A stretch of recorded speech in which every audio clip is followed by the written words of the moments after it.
काली नजर। माँ, माँ। अरे क्या माँ माँ कर रहा है? बकरी का बच्चा है क्या? अरे माँ, मजाक छोड़ो। मुझे फाइनली वो मेन चौराहे वाली दुकान मिल गई है। अब देखना, आपका बेटा दुगनी स्पीड से पैसा कमाएगा। ओफो, ये क्या? मेरी ऑनलाइन मेकअप क्लास चल रही है। इतनी जोर से क्यों बोल रहे हो आप दोनों? अरे मेरी धर्म पत्नी जी, मेकअप क्लास बाद में करना। वो चौराहे वाली दुकान मिल गई है हमको। अरे वाह! रुको, मैं अपनी माँ को फोन लगाकर बता देती हूँ। अरे मैं भी अपने रिश्तेदारों को बता देती हूँ। कितनी खुशी की बात है। हाँ हाँ, मैं भी अपने दोस्तों को बता देता हूँ। 1 हफ्ते बाद रजिस्ट्री है। बस, घर में खुशी का मौका था। उन तीनों ने अपने अपने फोन उठाए और लोगों में बात फैलाना शुरू कर दिया। और रही सही कसर, श्वेता बहू ने अपने पड़ोस में सबको बताकर कर दी। अरे वर्मा आंटी, अब हम भी जल्दी कार ले लेंगे। घर का रेनोवेशन होगा और ठाट से रहेंगे हम भी। अरे, ऐसा क्या हुआ? लॉटरी बाटरी लग गई है क्या? अरे, इस बार चौराहे वाली मॉल में हमको भी दुकान मिल गई है। दुकान नंबर 21, जो एकदम चौराहे पर है। अब ग्राहक बढ़ेंगे तो आमदनी भी बढ़ेगी ही ना। अरे वाह, कितनी खुशी की बात है। मैं बहुत खुश हूँ तुम्हें इतना खुश देख के। बाकी एक बात कहूँ, सबको मत बताते फिरना। किसी की नजर लग जाएगी तो खुशी की खबर वापस लौट जाएगी। हैं? ऐसे थोड़ी ना होता है। अब डरा रही हो। अरे सही कह रही हूँ। काली नजर कहते हैं इस चीज को, जब आप किसी को कुछ बताओ और वो काम बिगड़ जाए। अरे लेकिन मैं तो। तुमने सबको बता दिया ना? हाँ, फोन लगा लगा के। अब बच के रहना। काली नजर बड़ी खतरनाक होती है। श्वेता इतनी खुश रहती है कि वो वर्मा आंटी की बात पर ध्यान ही नहीं देती, जबकि पड़ोस में और भी लोगों से खुशी की खबर शेयर करती रहती है। अगले दिन राजेश बहुत दुखी होकर घर आता है। अरे बेटा, क्या हुआ? मुंह क्यों सूजा हुआ है? मधुमक्खी ने काट लिया क्या? माँ, वो दुकान किसी और के पास चली गई। किसी ने ज्यादा भाव लगा दिया। अरे पर बात तो आपसे हुई थी ना उस दुकान वाले की। हाँ, आज मैं टोकन अमाउंट देने गया था, तब मुझे पता चला। कोई आकर सुबह मुझसे पहले ही ज्यादा अमाउंट दे गया। हम्म, काली नजर। क्या? क्या कहा? वर्मा आंटी ने समझाया था कि किसी को बताना मत, वरना काली नजर लग जाएगी। अच्छा, तुम्हें उनकी बात मान लेनी चाहिए थी। उनकी बात मान लेती, लेकिन उसके पहले ही सबको बता चुके थे ना हम तीनों। अरे अगली बार से ध्यान रखेंगे। कोई भी नई चीज होगी तो किसी को नहीं बताएंगे। तीनों कुछ दिन ऐसे ही रहते हैं, पर एक दिन श्वेता को एक मेल आता है। राजेश, मेरा ऑनलाइन मेकअप कोर्स कंप्लीट हो गया। अब मैं खुद का पार्लर खोल सकती हूँ। अरे वाह, अपने मोहल्ले में ही खोलते हैं। ये जो घर के सामने दुकान है ना, वहीं। हाँ, यहाँ सस्ती भी मिल जाएगी।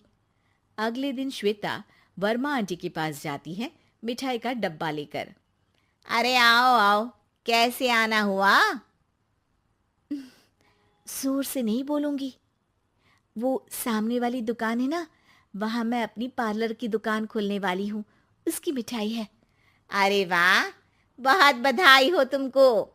हाँ, मैं कमाने लगूंगी तो राजेश पर पूरे घर का बोझ नहीं रहेगा ना आंटी जी। ये तो है। पर ये बता कि तूने ये बात किसी और को तो नहीं बताई ना? अरे नहीं नहीं, पिछली बार गलती कर दी थी। काली नजर लगी किसी की और राजेश के हाथ से वो दुकान चली गई थी। सबको मत बताना। चलो मैं चलती हूँ, कल दुकान की बात करने भी तो जाना है। अगले दिन श्वेता दुकान के लिए मालिक से बात करने जाती है। अरे लेकिन दुकान तो हम कल रात को ही किसी को दे चुके हैं। कल ही? हाँ, कल ही। 2 दिन बाद कोई यहाँ पार्लर भी खोल लेगा। अब कहीं और दुकान देख लीजिए। अरे पर हमको भी तो पार्लर ही खोलना था। हाँ भाई, ये एक ही दुकान है, आधी आधी तो नहीं दे सकता ना मैं। राजेश और श्वेता घर पर हताश होकर आ जाते हैं। इस बार तो किसी को बताया भी नहीं था, अब किसकी काली नजर लग सकती है। सुनो, तुमने माँ को बताया था क्या? अरे कैसी बात कर रही हो, माँ की नजर थोड़ी ना लगेगी। पक्का तुमने किसी को नहीं बताया था ना? सिर्फ वर्मा आंटी को बताया था, उन्होंने ही मुझे किसी को नहीं बताने को कहा। अरे यार, तुम भी सही हो। मेरी माँ को नहीं बताने को कह रही हो, पर वर्मा आंटी को बताना तुम्हें जरूरी लगा। अरे वर्मा आंटी ने ही तो काली नजर के बारे में बताया था ना, वो हमेशा हमारा भला ही तो चाहती है।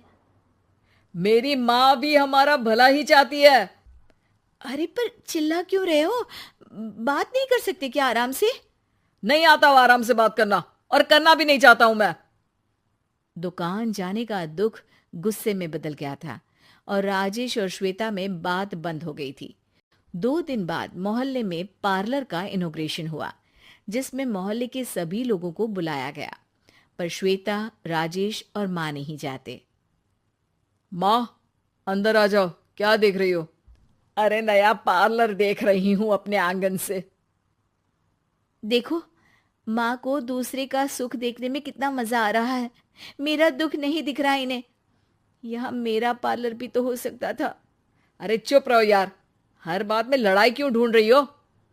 राजेश और श्वेता फिर बहस करने लगते थे। तभी माँ ने दोनों को बाहर बुलाया। अरे जरा देखो तो, दुकान चलाने वाले का बोर्ड पर नाम क्या लिखा है? श्रुति वर्मा। गाड़ी निकाल बेटा, हमें कहीं जाना है। काली नजर का इलाज कराने? राजेश अपनी बाइक निकालता है। तीनों ट्रिपलिंग कर रहे हैं। माँ राजेश को उस मॉल वाली दुकान पर लेकर जाती है जहां राजेश अपनी दुकान खोलने वाला था। यही दुकान लेना चाहता था ना तू? हाँ, पर इनको भी दुखी करने लेकर आई हो क्या यहाँ पर दुकान दिखाकर? वहां काफी नहीं था? अरे श्वेता, थोड़ा सब्र रख, अभी पता चलेगा कि हम यहाँ क्यों आए हैं।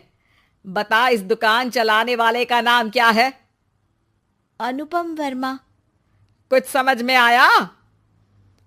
वो दुकान वाली श्रुति वर्मा, ये दुकान वाला अनुपम वर्मा, और हमारे पड़ोस में हमने उस दुकानों के बारे में बताया किसको था? अब वर्मा आंटी को। मतलब वर्मा आंटी ही हमारा काम बिगाड़ रही है? नहीं नहीं, ऐसा नहीं हो सकता, ये बस इत्तेफाक है। राजेश अपना फोन निकालता है और श्रुति वर्मा और अनुपम वर्मा के नाम फेसबुक पर सर्च करता है, जहां ये दोनों ही वर्मा आंटी के रिश्तेदार होते हैं। श्वेता को समझ में आ जाता है कि वर्मा आंटी की ही नजर खाली नजर है। अब क्या करना है? कोई भी खुशी की खबर हो तो काली नजर से बचना है, यानी वर्मा आंटी से बचना है। अरे पर मुझे ये समझ में नहीं आया कि वो हमारे साथ ऐसा क्यों करेंगी। अरे बेटा, एक सीख है, दूर के आदमी को आपकी तरक्की से कम परेशानी होगी, पड़ोसी को ज्यादा। दोनों माँ की बात में हामी भरते हैं और अगला काम चुपचाप करने की कसम खाते हैं, ताकि आगे से वर्मा आंटी कोई काम ना बिगाड़ सके।